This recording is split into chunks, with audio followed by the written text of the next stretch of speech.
Two lesbian women were joined together by civil union. They welcomed a daughter into their family. But soon after, one found God and renounced homosexuality altogether. A legal fight erupted over the future of the child, but then one of the mothers took matters into her own hands, as Vicky Mabry reports. Please help me find my daughter. She's only 7 years old. On the steps of family court in Rutland, Vermont, Janet Jenkins pleads for help in finding her daughter. Every time the phone rings, I hope it is someone calling to tell me they found her. This is home video of Isabella the last time Janet saw her a year ago. The 7-year-old with the blonde hair and big grin went missing along with her custodial parent at the end of last year. But this is not the typical divorced mother-father dispute. This is mother versus mother. I just want what is best for our child, and that is to know both of her parents. Her parents are Janet Jenkins and Lisa Miller, who traveled north from Virginia to Vermont when civil unions became legal there in 2000. What made you decide to get married? We fell in love, and we wanted to have a family together, just like any other couple. The wedding pictures show a happy couple. Janet says they shared a love of children, so they went through costly and difficult in vitro fertilization, with Lisa carrying the baby. We chose a sperm donor, an anonymous donor, that has all my traits: eye color, hair color, skin tone. And what was it like when you found out that she actually was pregnant? Oh my, it's the best high in the world. When Isabella was born in 2002, pictures show a beaming Janet who was there for the birth of her first child. Did you adopt Isabella? I was told I never had to adopt her as long as she was born within our legal civil union, just like a married couple. Why would you adopt your children? Even though biologically there was none of you went into creating Isabella. Right, it didn't matter. It'd be like if I was a man and I didn't have the sperm count to impregnate my wife, I would go to an anonymous donor as well. So you considered yourself Isabella's mother? Absolutely, 100%. But when Isabella was 17 months old, Janet and Lisa filed to dissolve the union. Lisa headed home to Virginia with the toddler.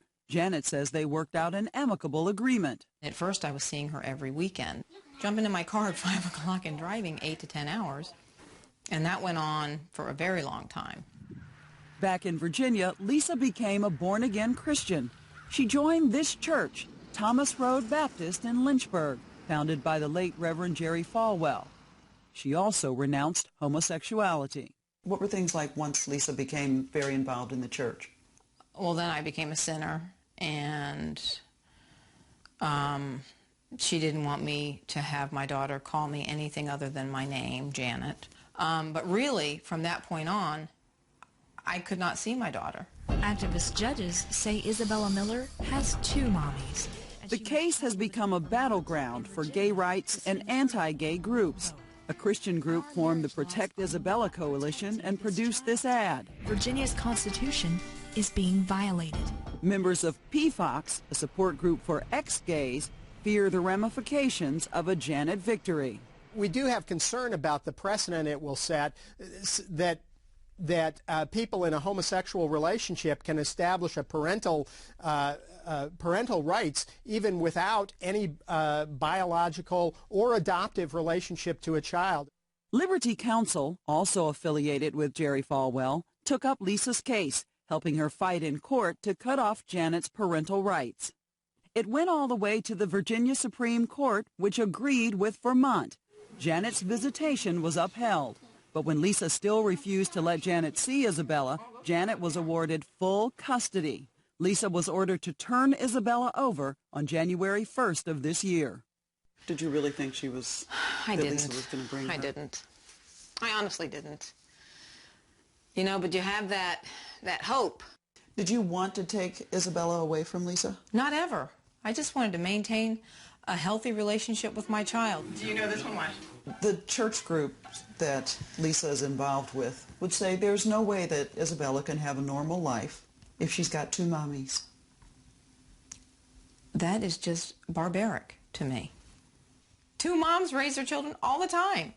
To me, and to two loving parents that go to all these measures to have this child, you don't just drop one and walk away. This house in Forest, Virginia was Lisa and Isabella's last known address. Neighbors told the sheriff they left last September and haven't been seen since. Where do you think they are? Honestly, I think the church is involved in hiding her. Which church? Thomas Road, Liberty.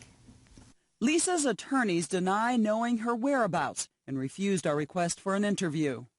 What do you think Lisa's mental state is now? I think she's dangerous. I think she's very vulnerable. And I think she's capable of anything. I think she's very desperate. If I ever met Janet, I would say, just let it go. Lisa's supporters say they don't condone her running, but they understand. I think of Lisa as a victim of a legal system which beginning to discriminate against not only ex-gays, but against even biological parenthood itself. So Janet Jenkins was back in court last week asking the judge to find Lisa Miller in contempt. Lisa wasn't there. I'll also find that her actions were willful, intentional, and calculated.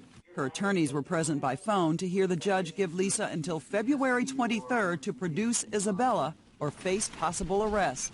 You feel like kind of the poster child for gay parents, for civil unions? No. When I read that I'm some activist, it's like I couldn't be further from that. I'm just a mother. Like so many mothers that get divorced. This is Isabella's room. In the home they once shared in Vermont, Isabella's room is ready for her return. Quite a pile going. Christmas presents, lots of arts and crafts.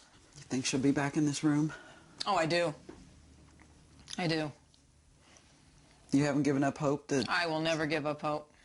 I do think someone out there is going to tell for Isabella's sake, you know, so that she can have a normal life. However normal life can be for any child caught in the middle of an ugly custody fight. This is Vicki Mabry for Nightline in Vermont. And you can find more information about the search for Isabella on our website at abcnews.com. Our thanks to Vicki Mabry.